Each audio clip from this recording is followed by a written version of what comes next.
You've got to walk that line. The assistant general manager was not George Costanza from from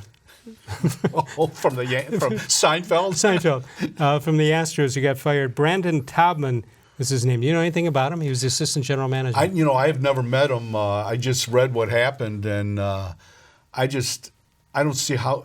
I mean, I don't think the Astros had much of a chance. No, because they made up a story too about it. Yeah, I mean their PR they've taken a beating this year with PR-wise. They kept the Detroit reporter out of the locker room.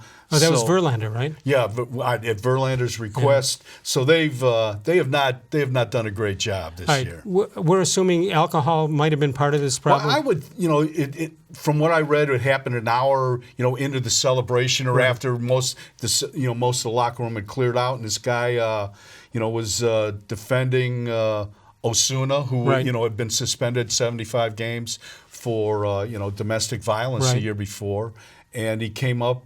But he shouted at 3 female reporters who were wearing T-shirts that showed that they had problem. like a domestic violence things, wristbands on, and in support of this guy, and for no reason, this guy gave up the game-tying home run in the 9th inning, Osuna. So what were you defending him about? I don't know.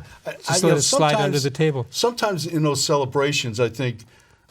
Lots of the front office guys come in there, and they might think they're at that moment they're part of the team, or they're part of the they're not, and they can say anything, and nothing is out of bounds. But that was clearly out of bounds. So I told you during the break, I didn't finish the story, that I said, what would induce somebody to say something in a drunken stupor like that, because you're just asking for trouble? And I only had trouble with that one time in my life. My first year in broadcasting in Indiana, Christmas party, and I get a bonus check. And I open it up, and this is 1970, $10. Now, even in 1970 money, $10 is not what I would call an apropos gift. Right. So I slowly went to the general manager, and I quickly went to him, but I slowly tore up the envelope. And I said, I can't believe I still had a job. And I said, here, you keep it. You obviously need it more than I do. That's a pretty good line. It was a pretty good line, and then but in retrospect, how did he not fire me right on the spot? Yeah, that's a tough gig right there.